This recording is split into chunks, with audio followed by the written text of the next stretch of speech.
Melankolian melodiat. Ikäkriisiä kärsimässä vuodesta toiseen. Minulla on haastattelussani tässä Ylen luontotoimittaja sekä pitkän linjan radiotoimittaja sekä nuorten ja lastenohjelma juontaja Mikko Peltsi-Peltola. Hyvää päivän aikaa. Hyvää päivän aikaa. Olet itse tehnyt pitkään kaikenlaista tuolla Ylen suunnalla. Haluaisitko kertoa, mitä kaikkea sinä olet päässyt tekemään Ylellä? Aika paljon kaikkia juttuja, mistä on tietysti iloinen. Mä menin Summeri-ohjelmaa juontamaan vuonna 1999. Ja sitten kun siellä alkoi kilsat tulla täyteen lasten ja nuorten toimituksessa, niin siirryin Radiomafiaan ja Yle X:ään. Ja siitä sitten tekemään luonto-ohjelmia noin karkeasti. Sitten siinä on välissä ollut kaiken näköistä euroviisuja, festivaaleja, tangomarkkinoita, Emma-gaaloja, vaikka mitä, nenäpäivää, 1 000 000 roskapussia, hirveästi kaiken näköistä. Mikä näistä on sun suosikkiprojektisi? No ne on kaikki omalla tavallaan kivoja siinä mielessä tietysti, että aina kun pyydetään johonkin, niin tässä työssä on se iloinen juttu, että yleensä pyydetään semmoisiin ohjelmiin, missä se pyytäjä ehkä tietää, että mä saatan innostua, joten ne on niin kuin lähtökohtaisesti kaikki kivoja projekteja. No ehkä sitten voisi ajatella, että silloin kun mä menin tangomarkkinoille, niin mä olin edelleen silloin Yle X:ssä vielä töissä ja se tuntui vähän hassulta, niin kuin, että se tango ei ehkä siinä mielessä ollut vielä niin kuin mukamas mun ikäisten juttu, mikä osoittautui sitten vääräksi. Se oli yksi mukavimmista työkomennuksista 8 vuotta. Mä niitä tein ja olihan mulla tietysti se historia, kun mä olin DJ-hommia tehnyt silloin nuoruudessa, niin kyllähän niitä tangoja silloin junnuna soitettiin kaiken maailman kulmakuppiloissa. Mutta se oli ehkä semmoinen, mistä ennakkokäsitys oli hivenen väärä, joka aika nopeasti sitten muuttui. Sä mainitsit tuossa, että 99 kun pääsit Ylelle duuniin, niin aloitit Summerissa. Haluaisitko kertoa, onko sieltä mitään muistoja?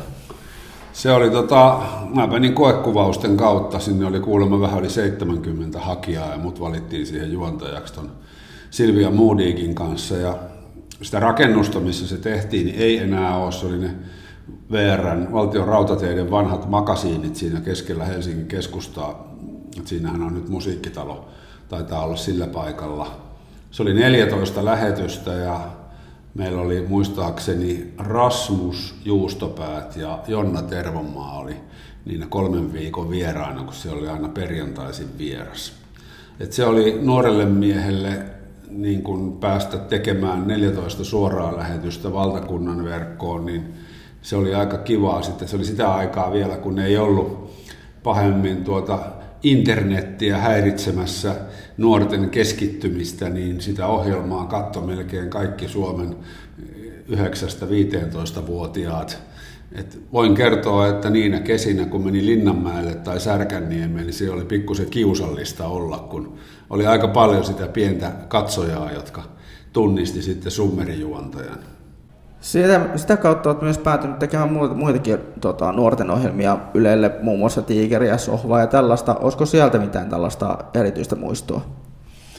No ne oli oikeastaan semmoista aikaa itselle, kun haki vähän sitä, että mikäköhän siitä Mikko-pojasta tulee isona. Ja aina kun sai jonkun uuden projektin, että sitten kun se Summeri oli ohi ja kysyttiin, että tuutko tekemään Tiikeriä, niin se oli ihan mahtava juttu itselle ja mä olin niistä kyllä kaikista aina tosi iloinen. Silloin sitä pääsi vähän niin kuin siihen TV-työn makuun, mikä oli ehkä ollut sitä ennen semmoinen pienoinen unelma.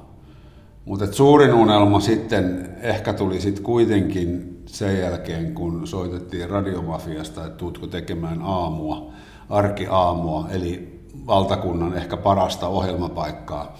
Siinä mä ehdin 100 sekunnin aikana käydä läpi, että hetkinen, nyt mua pyydetään Suomen parhaalle radion ohjelmapaikalle, mihin mä oon halunnut ties kuinka pitkään. Joo, mä tulen. Muistaakseni, oliko Juuso tämä sinun aamupartnerisi silloin alussa? Joo, Juuso oli ensimmäiset 4 vuotta ja sitten jatkoin sen jälkeen Juha Lahden kanssa ja tuli Hintikan Maria ja Uusivuoren Ile ja Putkosen Jussi ja jossain vaiheessa siirryttiin iltapäivään ja Se oli kyllä hienoa aikaa. Myös muistan tällaisen tapauksen sinun Yle X-aikana, että olet tehnyt TV-ohjelman tämmöisen kuin Miesten joulu, jos muistan oikein. Joo, kyllä. Olet muun muassa Juha Lahden kanssa tehnyt tällaisen hienon joululaulun nimeltä Maksullinen pukki. Voin itse sanoa näin, että vasta muutamia vuosia sitten kuulin ensimmäisen kerran tämän kyseisen kappaleen. Sitten on tullut itselle tämmöinen tosi niin kuin vuotuinen perinne kuunnella se ainakin muutaman kerran, koska se aika hyvin kuvastaa sitä fiilistä, mikä tulee itsellä joka joulu. Joo, mä en muista mistä se Yle X:n joululauluperinne lähti. Me tehtiin niitä useita eri kokoonpanoilla ja niitähän tehdään edelleen, että se on jäi sinne se traditio, että Yle X tekee joulubiisin. Juha Lahtihan se osasi säveltää ja sitten me yleensä porukalla juotiin pikkusen viinaa ja sanotettiin.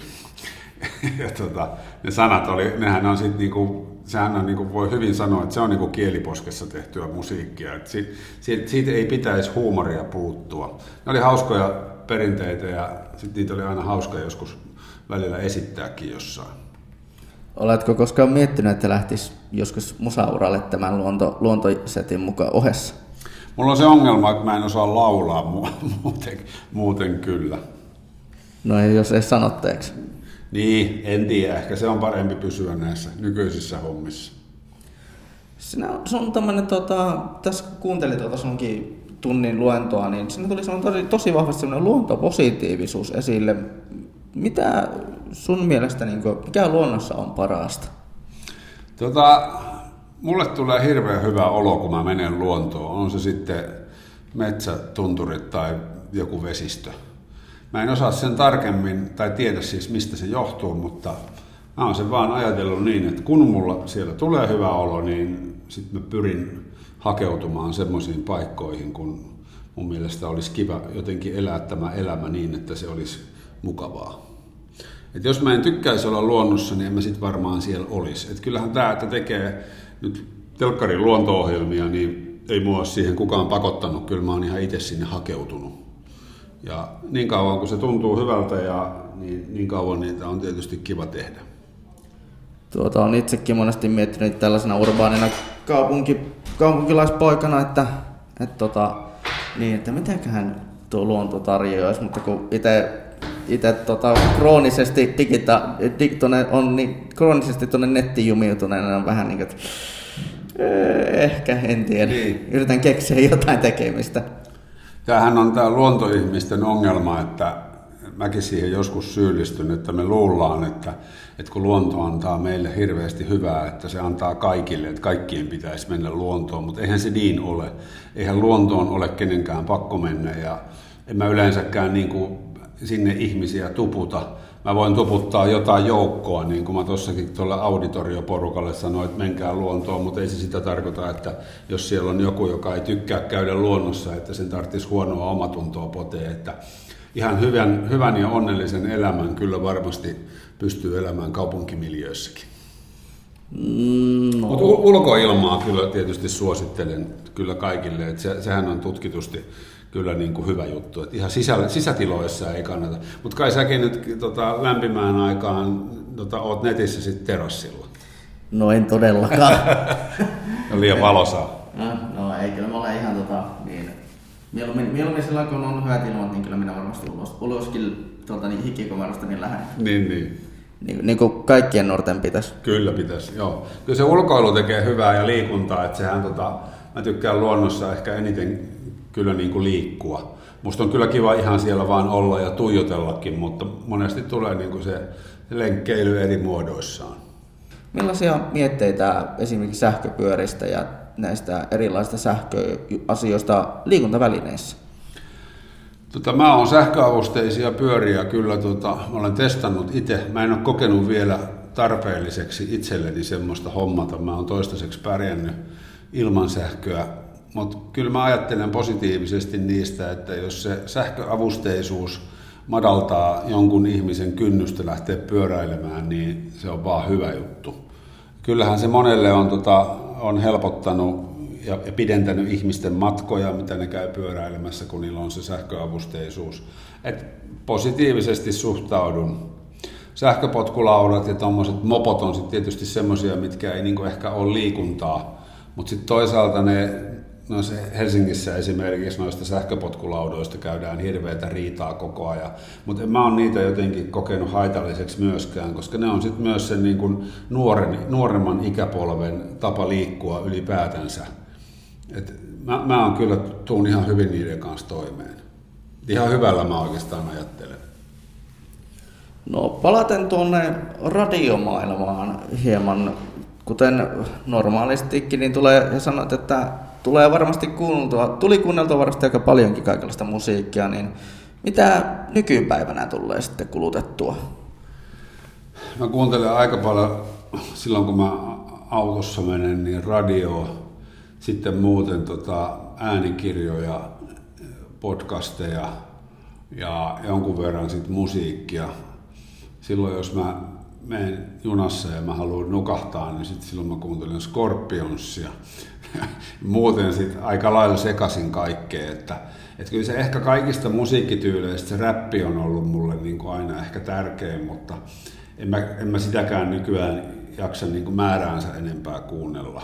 Et hyvin vaihtelevasti, että sikäli joku tommoinen niin kuin radiokanava on mulle hyvä, kun sieltä tulee kohtuullisen sekaisin kaikkea. Kuulostapa jotenkin niin minulta.